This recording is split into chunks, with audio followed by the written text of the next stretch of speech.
तव कथामृतं तप्तजीवनं कविभिरीडितं कल्मषापहं श्रवणमंगलं श्रीमदाततं भुवि गणति ये भूरिदा जनः। श्री श्री रामकृष्ण कथामृत अवतार सम्बन्धरे श्रीरामकृष्ण सम्मुखें नरेन्द्र प्रभृति विचार। नरेन्द्र कहते प्रमाण न पाइले किपरि विश्वास करी जे ईश्वर मनुष्य हो आसती। गिरीश कहते विश्वास ही यथेष्ट प्रमाण। गोटे जिनिस एठारे अच्छी यार प्रमाण कौन? विश्वास ही प्रमाण। जड़े भक्त कहते बहिर्जगत बाहर अच्छी बोली दार्शनिक माने कहीं प्रमाण करिपारिछन्ति कि? तेबे कहा जाइछि विश्वास इरेसिस्टिबल बिलीफ। गिरीश नरेन्द्र प्रति तुमे आग को आसिले भी विश्वास करिब नाही हुए तो कहब से कहूछि मु ईश्वर मनुष्य होई आसिछि गोटाए मिथ्यावादी भंड। देवता माने अमर यही कथा पढ़िला। नरेन्द्र कहउछन्ति ताहार प्रमाण काहीं? गिरीश कहउछन्ति तुम आग को आसिले भी तो विश्वास करिब नाही। नरेन्द्र कहउछन्ति आमर अतीत रे जे थिला तार प्रमाण तो दरकार। मणि पल्टू को किछि कहउछन्ति। पल्टू नरेन्द्र प्रति सहास्य कहउछन्ति अनादि कौन दरकार? अमर हेबा पई अनंत हेबा दरकार। श्रीरामकृष्ण सहास्य कहउछन्ति नरेन्द्र अकिलर पुओ, पल्टू डेपुटीर पुओ। समस्तଙ୍କର हस। समस्ते किछि क्षण नीरव रहिछन्ति। जगिन गिरीश आदि भक्तों प्रति सहास्य कहउछन्ति नरेन्द्र कथा ठाकुर आउ मानती नाही। श्रीरामकृष्ण सहास्य कहउछन्ति मु दिने कहूଥିଲି चातक वर्षा पानी छड़ा अन्य पानी पिए नाही। नरेन्द्र कहिला चातक अन्य पानी भी पिए। सेतेबेले माँ को कहली माँ ए सब कथा कौन मिछ हो गला? भारी चिंतार पड़िली। दिने पुणी नरेन्द्र आसथाए घर भितर केते गुड़िए चढ़ई उड़ुथिबार देखी कहिला देख देख। मु कहली कौन? से कहला चातक पक्षी चातक पक्षी। देखिली गुड़िए चेमेणी। से दिन ठारू ता कथा को ग्रहण करे नाही। समस्तंकर हस। श्रीरामकृष्ण कहउछन्ति जदु मल्लिक बगीचारे नरेन्द्र कहिला तुमे ईश्वरंकर जो रूप इत्यादि देख से सब मनर खियाल। सेतेबेले आश्चर्य होई ताकू कहली से जे कथा कहती रे। नरेन्द्र कहिला सेपरी सब हुए। सेतेबेले माँ को पाखु जाई कांदिबाकू लागिली। कहली माँ ए कौन हैला? ए सब कौन मिछ? नरेन्द्र एपरी कथा कहिला। सेतेबेले माँ देखाई देले चैतन्य अखंड चैतन्य चैतन्यमय रूप। माँ कहिले जदि मिछ तेबे ए सब कथा मिसुची किपरि? सेतेबेले ताकू कहली सला तू मोर अविश्वास आनी देउथिलु, तू आउ आसिबु नाही। पुणी विचार हेबाकू लागिला। नरेन्द्र विचार करुछन्ति नरेन्द्रंकर बयस वर्तमान 22 वर्ष 4 मास हेबो। नरेन्द्र गिरीश मास्टर प्रभृति को कहउछन्ति शास्त्र को बा किपरि विश्वास करिबी? महानिर्वाण तंत्र रे गोटे जगार रही ब्रह्म ज्ञान नहेले नरक हेबो। पुणी रही पार्वतींकर उपासना व्यतीत अन्य उपाय नाही। मनु संहितारे मनु लिखिछन्ति मनुंकर कथा। मजेस लिखिछन्ति पेंटाट्यूक तांको निजर मृत्यु वर्णना। सांख्य दर्शन कहूछि ईश्वर सीधे ईश्वर अछन्ति यार प्रमाण करा जाई पारे नाही। पुणी कहूछि वेद मानिबाकू हेबो, वेद नित्य। ए सब नाही बोली मु कहू नाही, बुझी पारु नाही, बुझाई दियंतु। जहार मन को जहा आछि से शास्त्रर अर्थ सही परि करछि। वर्तमान केउटा ग्रहण करिवि? धड़ा आलुओ नाली काच भितर दे आसिले नालिया देखा जाए, नील काच दे आसिले नील देखा जाए। जड़े भक्त कहउछन्ति गीता भगवान कहिछन्ति। श्रीरामकृष्ण कहउछन्ति गीता सबु शास्त्रर सार। सन्यासी पाखरे आउ किछि न थाउ खंडिए छोट गीता निश्चय थिबो। जड़े भक्त कहउछन्ति गीता श्रीकृष्ण कहिछन्ति। नरेन्द्र कहउछन्ति श्रीकृष्ण कहिछन्ति ना ये कहिछन्ति? ठाकुर श्रीरामकृष्ण अबाक होई नरेन्द्र कथा शुणुछन्ति। श्रीरामकृष्ण कहउछन्ति ए सब बेस कथा होछि। शास्त्रर दुई प्रकार अर्थ शब्दार्थ और मर्मार्थ। मर्मार्थ टिकक नेबाकू हुए जो अर्थ ईश्वरंग कथा सहित मिसे। चिठीर कथा आउ जो व्यक्ति चिठी लिखिछि ताहार मुहर कथा बहुत तफात। शास्त्र होछि चिठीर कथा, ईश्वरंकर बाणी मुहर कथा। मु माँ को मुहर कथा सहित न मिसिले किछि ग्रहण करे नाही। पुणी अवतारंक कथा उठिला। ନରେନ୍ଦ୍ର କହୁଛନ୍ତି, ଈଶ୍ୱରଙ୍କଠାରେ ବିଶ୍ୱାସ ରହିଲେ ହେଲା। ସେ କେଉଁଠାରେ ଝୁଲୁଛନ୍ତି ବା କ'ଣ କରୁଛନ୍ତି ଏସବୁ ମୋର ଦରକାର ନାହିଁ। ଅନନ୍ତ ବ୍ରହ୍ମାଣ୍ଡ, ଅନନ୍ତ ଅବତାର। ଅନନ୍ତ ବ୍ରହ୍ମାଣ୍ଡ, ଅନନ୍ତ ଅବତାର ଶୁଣି ଶ୍ରୀରାମକୃଷ୍ଣ ହାତ ଯୋଡ଼ି ନମସ୍କାର କଲେ ଓ କହିଲେ, ଆହା, ମଣି ଭବନାଥଙ୍କୁ କିଛି କହୁଛନ୍ତି। ଭବନାଥ କହୁଛନ୍ତି, ଏ କହନ୍ତି, ହାତୀ ଯେତେବେଳେ ଦେଖି ନାହିଁ ସେତେବେଳେ ସେ ଛୁଞ୍ଚି ଭିତରୁ ଗଳିପାରେ କି ନାହିଁ କିପରି ଜାଣିବି? ଈଶ୍ୱରଙ୍କୁ ତ ଜାଣେ ନାହିଁ, ତେଣୁ ସେ ମନୁଷ୍ୟ ରୂପରେ ଅବତାର ହୋଇପାରନ୍ତି କି ନାହିଁ ବିଚାର ଦ୍ୱାରା କିପରି ବୁଝିବି? ଶ୍ରୀରାମକୃଷ୍ଣ କହୁଛନ୍ତି, ସବୁ ସମ୍ଭବ। ସେ ଭେଡ଼ିକି ଲଗାଇ ଦିଅନ୍ତି, ବାଜିକର ବେକରେ ଛୁରୀ ପୁରାଇ ଦିଏ, ପୁଣି ବାହାର କରିଦିଏ, ଇଟା ପଥର ଗିଳି ଦିଏ। ଭକ୍ତ କହୁଛନ୍ତି, ବ୍ରାହ୍ମ ସମାଜର ଲୋକମାନେ କହନ୍ତି ସଂସାରର କର୍ମ ଅବଶ୍ୟ କର୍ତ୍ତବ୍ୟ, ଏ କର୍ମ ତ୍ୟାଗ କଲେ ଚଳିବ ନାହିଁ। ଗିରୀଶ କହୁଛନ୍ତି, ଦେଖିଲି ସୁଲଭ ସମାଚାରରେ ଏହିପରି ଲେଖାଯାଇଛି, କିନ୍ତୁ ଈଶ୍ୱରଙ୍କୁ ଜାଣିବା ପାଇଁ ଯେଉଁ ସବୁ କର୍ମ ତାହା କରିହୁଏ ନାହିଁ, ପୁଣି ଅନ୍ୟ କର୍ମ। ଶ୍ରୀରାମକୃଷ୍ଣ କହୁଛନ୍ତି, ଈଷତ୍ ହସି ମାଷ୍ଟରଙ୍କ ଆଡ଼କୁ ଚାହିଁ ଆଖିଠାରି ଇଙ୍ଗିତ କଲେ, ସେ ଯାହା କହିଲା ତାହା ଠିକ୍। ମାଷ୍ଟର ବୁଝିଲେ କର୍ମକାଣ୍ଡ ଅତ୍ୟନ୍ତ କଷ୍ଟସାଧ୍ୟ। ପୂର୍ଣ୍ଣ ଆସିଛନ୍ତି। ଶ୍ରୀରାମକୃଷ୍ଣ ପଚାରୁଛନ୍ତି, ତୁମକୁ କିଏ ଖବର ଦେଲା? ପୂର୍ଣ୍ଣ କହୁଛନ୍ତି, ଶାରଦା। ଶ୍ରୀରାମକୃଷ୍ଣ ଉପସ୍ଥିତ ସ୍ତ୍ରୀ ଭକ୍ତମାନଙ୍କ ପ୍ରତି, ଆହେ, ଏହାକୁ ଅର୍ଥାତ୍ ପୂର୍ଣ୍ଣକୁ କିଛି ଜଳଖିଆ ଦିଅ। ବର୍ତ୍ତମାନ ନରେନ୍ଦ୍ର ଗୀତ ଗାଇବେ। ଠାକୁର ଶ୍ରୀରାମକୃଷ୍ଣ ଭକ୍ତମାନେ ଶୁଣିବେ। ନରେନ୍ଦ୍ର ଗାଉଛନ୍ତି, ପର୍ବତ ପଥରରେ ବ୍ୟମେ ଜାଗେ ରୁଦ୍ର ଉଦ୍ୟତତାନ, ଦେବ ଦେବ ମହାଦେବ କାଳ କାଳ ମହାକାଳ, ଧର୍ମରାଜ ଶଙ୍କର ଶିବ ତାର ହର ପାପ। ସୁନ୍ଦର ତୁମର ନାମ ଦୀନ ଶରଣ ହେ, ଝୁରୁଛି ଅମୃତଧାର ତ୍ରୁପଦ ଶ୍ରବଣ ପ୍ରାଣ ରମଣ ହେ। ବିପଦ ଭୟ ବାରଣ ଯେ କରେ ଆରେ ମନ, ତାଙ୍କୁ କିମ୍ପା ଡାକନା ମିଛେ ଭ୍ରମେ ଭୁଲୁ ସଦା। ରହିଛୁ ଭବ ଘର ମଜ୍ଜି ଏକି ବିଡ଼ମ୍ବନା, ଏ ଧନ ଜନ ନ ରହିବ ଜାଣ, ତାଙ୍କୁ ଯେପରି ଭୁଲନା। ଛାଡ଼ି ଅସାର ଭଜରେ ସାର, ଜୀବରେ ତ ଯାତନା। ଏବେ ହିତ ବଚନ ଶୁଣ ଯତନେ କରି ଧାରଣା, ବଦନେ ଭରି ନାମ ହରି ସତତ କର ଘୋଷଣା। ଯଦି ଏ ଭବ ପାର ହେବ ଛାଡ଼ ବିଷୟ ବାସନା, ସମର୍ପି ତନୁ ହୃଦୟ ମନ କର ତାର ସାଧନା। ପଲ୍ଟୁ ପଚାରୁଛନ୍ତି, ଏହି ଗୀତଟି କ'ଣ ଗାଇବେ? ନରେନ୍ଦ୍ର କହୁଛନ୍ତି, କେଉଁଠି? ପଲ୍ଟୁ କହୁଛନ୍ତି, ଦେଖିଲେ ତୁମରି ସେଇ ଅତୁଳ ପ୍ରେମ ଆନନ୍ଦେ, କି ଭୟ ସଂସାର ଶକ ଘର ବିପଦ ଶାସନେ। ନରେନ୍ଦ୍ର ସେହି ଗୀତଟି ଗାଉଛନ୍ତି, ଦେଖିଲେ ତୁମରି ସେହି ଅତୁଳ ପ୍ରେମ ଆନନ୍ଦେ, କି ଭୟ ସଂସାର ଶକ ଘର ବିପଦ ଶାସନେ। ଅରୁଣ ଉଦୟେ ଅନ୍ଧାର ଯେହ୍ନେ ଯାଏ ଜଗତ ଛାଡ଼ି, ସେପରି ଦେବ ତୁମରି ଜ୍ୟୋତି ମଙ୍ଗଳମୟ ବିରାଜିଲେ।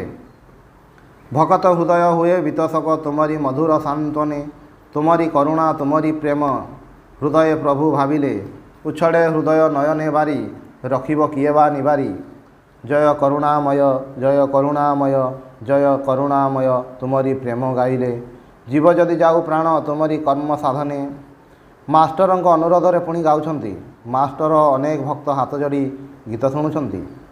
ଗୀତ, ହରି ପ୍ରେମ ଅମୃତ ପି ମମ ମାନସ ମାତରେ, ବାରେ ମାତ୍ର ଲଟି ଅବନି ତଳେ ହରି ହରି ବୋଲି କାନ୍ଦରେ। ଗତି କର ବୋଲି ଗଭୀର ନିନାଦେ ହରିନାମେ, ଗଗନ ଛାଓରେ ନାଚ ହରି ବୋଲି ଦିବାହୁ ତଳି। ହରିନାମ ଭିତରରେ ଲୋକଙ୍କ ଦ୍ୱାରେ ଦ୍ୱାରେ, ହରି ପ୍ରେମାନନ୍ଦ ରସେ ଦିନୁ ଦିନୁ ଦିନ ଭାସରେ। ଗାଓ ହରିନାମ ହୁଅ ପୂର୍ଣ୍ଣ କାମ ନିଚ ବାସନା ନାଶରେ। ଗୀତ, ଚିନ୍ମୟ ମମ ମାନସ ହରି ଚିଦ୍ଘନ ନିରଞ୍ଜନ। ଗୀତ, ଚମତ୍କାର ଅପାର ଜଗତ ରଚନା ତୁମର। ଗୀତ, ଗଗନର କଳେ ରବିଚନ୍ଦ୍ର ଦୀପକ ଜଳେ, ତାରକାମଣ୍ଡଳ ଚମକେ ମତିରେ। ଧୂପ ମଳୟା ନୀଳ ପବନ ଚାମର କରେ, ସକଳ ବନରାଜି ଫୁଟନ୍ତି ଜ୍ୟୋତିରେ। କିପରି ଆରତି ହେ ଭବଖଣ୍ଡନ ତବ ଆରତି, ଅନାହତ ଶବଦ ବାଜଇ ଭେରିରେ। ଗୀତ, ସେଇ ଏକ ପୁରାତନ ପୁରୁଷ ନିରଞ୍ଜନେ, ଚିତ୍ତ ସମାଧାନ କରରେ। ନାରାୟଣଙ୍କର ଅନୁରୋଧରେ ପୁଣି ନରେନ୍ଦ୍ର ଗାଉଛନ୍ତି। ଆସମା ଆସମାଏ ହୃଦୟ ରମା, ପରାଣ ପୁତଳି ଗୋ। ହୃଦୟ ଆସନେ ହୁଅମା ଆସିନ ନିରେଖେ ତୁମକୁ ଗୋ। ମୁହିଁ ଜନ୍ମାବଧି ତୁମ ମୁଖ ଚାହେଁ, ଜାଣମା ଜନନୀ କି ଦୁଃଖ ମୁଁ ପାଏ। ବାରେ ହୃଦୟ କମଳ ବିକଶିତ କରି, ପ୍ରକାଶ ତହିଁରେ ମା ଆନନ୍ଦମୟୀ। ନରେନ୍ଦ୍ର ନିଜ ମନକୁ ମନ ଗୀତ ଗାଉଛନ୍ତି। ନିବିଡ଼ ଅନ୍ଧାରେ ମା ତୋର ଚମକେ ଅରୂପ ରାଶି, ତେଣୁ ଜଗି ଧ୍ୟାନ କରେ ହୋଇ ଗିରି ଗୁହାବାସୀ। ସମାଧି ରହି ଗୀତ ଶୁଣୁ ଶୁଣୁ ଠାକୁରେ ସମାଧିସ୍ଥ ହୋଇଛନ୍ତି। ନରେନ୍ଦ୍ର ଆଉ ଥରେ ସେଇ ଗୀତଟି ଗାଉଛନ୍ତି। ହରି ପ୍ରେମ ଅମୃତ ପିଇ ମମ ମାନସ ମାତରେ। ଶ୍ରୀରାମକୃଷ୍ଣ ଭାବାବିଷ୍ଟ ଉତ୍ତର ଦିଗକୁ ମୁଖ କରି କାନ୍ଥକୁ ଆଉଜି ଗଡ଼ ଝୁଲାଇ ତକିଆ ଉପରେ ବସିଛନ୍ତି। ଭକ୍ତମାନେ ଚାରିପଟେ ବସିଛନ୍ତି। ଭାବାବିଷ୍ଟ ହୋଇ ଠାକୁରେ ମାଙ୍କ ସହିତ ଏକାକୀ କଥା କହୁଛନ୍ତି। ଠାକୁରେ କହୁଛନ୍ତି, ଏ ଅଳି ଖାଇସାରିଯିବି, ତୁ ଆସିଲୁ? ତୁ କ'ଣ ବସା ଠିକ୍ କରି ଗଣ୍ଠିଲି ରଖି ଆସିଲୁ? ଠାକୁରେ କ'ଣ କହୁଛନ୍ତି, ମା ତୁ କ'ଣ ଆସିଲୁ? ଠାକୁରେ ଆଉ ମା କ'ଣ ଅଭେଦ? ଏବେ ମୋତେ କାହାରିକୁ ଭଲ ଲାଗୁନାହିଁ। ମା ଗୀତ କାହିଁକି ଶୁଣିବି? ସେଥିରେ ତ ମନ କିଛିଟା ବାହାରକୁ ଚାଲିଯିବ। ଠାକୁରେ କ୍ରମେ କ୍ରମେ ଅଧିକ ବାହ୍ୟ ଜ୍ଞାନ ଲାଭ କରୁଛନ୍ତି। ଭକ୍ତମାନଙ୍କୁ ଚାହିଁ କହୁଛନ୍ତି, ଆଗେ କଉ ମାଛ ଜିଆଇ ରଖିବା ଦେଖି ଆଶ୍ଚର୍ଯ୍ୟ ହେଉଥିଲି। ଭାବୁଥିଲି ମଣିଷ କିପରି ନିଷ୍ଠୁର, ଏମାନଙ୍କୁ ଶେଷରେ ହତ୍ୟା କରିବେ। ଅବସ୍ଥା ଯେତେବେଳେ ବଦଳିଲା ସେତେବେଳେ ଦେଖିଲି ଯେ ଦେହଗୁଡ଼ିକ ଖଡ଼ମାତ୍ର, ରହିଲେ ବା ଗଲେ କିଛି ଯାଇ ଆସେ ନାହିଁ। ଭବନାଥ କହୁଛନ୍ତି, ତେବେ ମନୁଷ୍ୟକୁ କ'ଣ ହିଂସା କରାଯାଇପାରେ? ମାରି ଦିଆଯାଇପାରେ? ଶ୍ରୀରାମକୃଷ୍ଣ କହୁଛନ୍ତି, ହଁ ଏପରି ଅବସ୍ଥାରେ କରାଯାଇପାରେ। ଏପରି ଅବସ୍ଥା ସମସ୍ତଙ୍କର ହୁଏ ନାହିଁ। ବ୍ରହ୍ମଜ୍ଞାନର ଅବସ୍ଥା। ମନ ଟିକିଏ ତଳକୁ ଖସିଲେ ଭକ୍ତି ଓ ଭକ୍ତ ଭଲ ଲାଗେ। ଈଶ୍ୱରଙ୍କଠାରେ ବିଦ୍ୟା ଅବିଦ୍ୟା ଦୁଇଟି ଯାକ ଅଛି। ବିଦ୍ୟାମାୟା ଈଶ୍ୱରଙ୍କ ଆଡ଼କୁ ନେଇଯାଏ, ଅବିଦ୍ୟାମାୟା ଈଶ୍ୱରଙ୍କଠାରୁ ମଣିଷକୁ ଅଲଗା କରିଦିଏ। ବିଦ୍ୟାର ଖେଳ ଜ୍ଞାନ, ଭକ୍ତି, ଦୟା ଓ ବୈରାଗ୍ୟ। ଏହିସବୁକୁ ଆଶ୍ରୟ କଲେ ଈଶ୍ୱରଙ୍କ ପାଖରେ ପହଞ୍ଚି ହୁଏ। ଆଉ ଟିକିଏ ଉପରକୁ ଉଠିଲା ମାତ୍ରେ ଈଶ୍ୱର ବ୍ରହ୍ମଜ୍ଞାନ। ଏହି ଅବସ୍ଥାରେ ଠିକ୍ ବୋଧ ହେଉଛି, ଠିକ୍ ଦେଖୁଛି, ସେ ହିଁ ସବୁ ହୋଇଛନ୍ତି। ତ୍ୟାଜ୍ୟ ଗ୍ରାହ୍ୟ ରହେ ନାହିଁ, କାହାରି ଉପରେ ରାଗି ହୁଏ ନାହିଁ। ଗାଡ଼ିରେ ବସିଯାଉଛି, ଦେଖିଲି ବାରଣ୍ଡାରେ ଦୁଇଜଣ ବେଶ୍ୟା ଠିଆ ହୋଇଛନ୍ତି। ଦେଖିଲି ସାକ୍ଷାତ ଭଗବତୀ, ଦେଖି ପ୍ରଣାମ କଲି। ପ୍ରଥମେ ଯେତେବେଳେ ଏହି ଅବସ୍ଥା ହେଲା ସେତେବେଳେ ମା କାଳୀଙ୍କୁ ଆଉ ପୂଜା ବା ଭୋଗ ଦେଇପାରିଲି ନାହିଁ। ହଳଧାରୀ ଆଉ ହୃଦୁ କହିଲେ, ଖାଜାଞ୍ଜି କହିଛନ୍ତି ଭଟ୍ଟାଚାର୍ଯ୍ୟ ଭୋଗ ଦେବେ ନାହିଁ ତ ଆଉ କ'ଣ କରିବେ? କୁବାକ୍ୟ କହିଛନ୍ତି ଶୁଣି ମୁଁ କେବଳ ହସିବାକୁ ଲାଗିଲି। ଟିକିଏ ହେଲେ କ୍ରୋଧ ଆସିଲା ନାହିଁ। ଏହି ବ୍ରହ୍ମଜ୍ଞାନ ଲାଭ କରିବା ପରେ ଲୀଳା ଆସ୍ୱାଦନ କରି ଆନନ୍ଦ କର। ଜଣେ ସାଧୁ ଗୋଟିଏ ସହରକୁ ଆସି ବୁଲି ବୁଲି ସହର ଦେଖୁଛନ୍ତି। ଏତିକିବେଳେ ତାଙ୍କର ଜଣେ ପରିଚିତ ସାଧୁଙ୍କ ସହିତ ଦେଖାହେଲା। ସେ କହିଲେ, ତୁମେ ଯେ ଆନନ୍ଦରେ ବୁଲାବୁଲି କରୁଛ, ଗଣ୍ଠିଲି କାହିଁ? କେହି ଚୋରି କରି ନେଇଯାଇନାହିଁ ତ? ପ୍ରଥମ ସାଧୁ କହିଲେ, ନା ମହାରାଜ, ଆଗେ ବସା ଠିକ୍ କରି ଗଣ୍ଠିଲି ରଖି ତାଲା ଦେଇ ତାପରେ ସହରର ରଙ୍ଗ ଦେଖି ବୁଲୁଛି। ସମସ୍ତଙ୍କର ହସ। ଭବନାଥ କହୁଛନ୍ତି, ଏ ଖୁବ୍ ଉଚ୍ଚ କଥା। ମଣି ସ୍ୱଗତ। ବ୍ରହ୍ମଜ୍ଞାନ ପରେ ଲୀଳା ଆସ୍ୱାଦନ, ସମାଧି ପରେ ତଳକୁ ଓହ୍ଲାଇବା। ଶ୍ରୀରାମକୃଷ୍ଣ ମାଷ୍ଟର ଆଦିଙ୍କ ପ୍ରତି, ଆହେ ବ୍ରହ୍ମଜ୍ଞାନ କ'ଣ ସହଜରେ ହୁଏ? ମନର ନାଶ ନ ହେଲେ ହୁଏ ନାହିଁ। ଗୁରୁ ଶିଷ୍ୟକୁ କହିଥିଲେ, ତୁ ମୋତେ ମନ ଦେ, ମୁଁ ତୋତେ ଜ୍ଞାନ ଦେଉଛି। ଲଙ୍ଗୁଡ଼ି ଅର୍ଥାତ୍ ତୋତାପୁରୀ କହୁଥିଲେ, ଆରେ ମନକୁ ବାଣ୍ଟି ଦେବା ଠିକ୍ ନୁହେଁ। ଏହି ଅବସ୍ଥାରେ କେବଳ ହରିକଥା ଭଲ ଲାଗେ ଆଉ ଭକ୍ତ ସଙ୍ଗ। ରାମଙ୍କ ପ୍ରତି, ତୁମେ ତ ଡାକ୍ତର, ଯେତେବେଳେ ଔଷଧ ରକ୍ତ ସଙ୍ଗରେ ମିଶି ଏକ ହୋଇଯିବ ସେତେବେଳେ ସିନା କାମ ହେବ। ସେହିପରି ଏ ଅବସ୍ଥା ହେଲେ ଅନ୍ତରରେ ବାହାରେ ଈଶ୍ୱର। ସାଧକ ଦେଖେ ସେ ହିଁ ଦେହ, ମନ, ପ୍ରାଣ ଓ ଆତ୍ମା। ମଣି ସ୍ୱଗତ। ଆସିମିଲେସନ୍। ଶ୍ରୀରାମକୃଷ୍ଣ କହୁଛନ୍ତି, ବ୍ରହ୍ମଜ୍ଞାନର ଅବସ୍ଥା ମନର ନାଶ ହେଲେ ହୁଏ। ମନର ନାଶ ହେଲେ ହିଁ ଅହଂନାଶ। ଯେଉଁଟା ମୁଁ କରୁଛି ଏହା ଭକ୍ତି ପଥରେ ମଧ୍ୟ ହୁଏ, ପୁଣି ଜ୍ଞାନ ପଥରେ ଅର୍ଥାତ୍ ବିଚାର ପଥରେ ମଧ୍ୟ ହୁଏ। ନେତି ନେତି ଅର୍ଥାତ୍ ଏସବୁ ମାୟା ସ୍ୱପ୍ନବତ୍। ଏହି ବିଚାର ଜ୍ଞାନୀମାନେ କରନ୍ତି। ଏହି ଜଗତ ନେତି ନେତି ମାୟା। ଯେତେବେଳେ ଜଗତ ଉଡ଼ିଗଲା ବାକି ରହିଲେ କେତେଗୁଡ଼ିଏ ଜୀବ। ମୁଁ ଘଟ ମଧ୍ୟରେ ରହିଛନ୍ତି। ମନେକର 10ଟି ଜଳପୂର୍ଣ୍ଣ ଘଟ ରହିଛି। ସେଥିରେ ସୂର୍ଯ୍ୟର ପ୍ରତିବିମ୍ବ ପଡ଼ିଛି। କେତୋଟି ସୂର୍ଯ୍ୟ ଦେଖାଯାଉଛି? ଭକ୍ତ କହୁଛନ୍ତି, 10ଟି ପ୍ରତିବିମ୍ବ ଆଉ ସତ୍ୟ ସୂର୍ଯ୍ୟ ତ ଗୋଟିଏ ଅଛି। ଶ୍ରୀରାମକୃଷ୍ଣ କହୁଛନ୍ତି, ମନେକର ଗୋଟିଏ ଘଟ ଭାଙ୍ଗିଦେଲେ ବର୍ତ୍ତମାନ କେତୋଟି ସୂର୍ଯ୍ୟ ଦେଖାଯିବ? ଭକ୍ତ କହୁଛନ୍ତି, 9ଟି, ଆଉ ସତ୍ୟ ସୂର୍ଯ୍ୟ ଗୋଟିଏ ରହିଛି। ଶ୍ରୀରାମକୃଷ୍ଣ କହୁଛନ୍ତି, ଆଚ୍ଛା 9ଟି ଘଟ ଭାଙ୍ଗି ଦିଆଗଲା, କେତୋଟି ସୂର୍ଯ୍ୟ ଦେଖାଯିବ?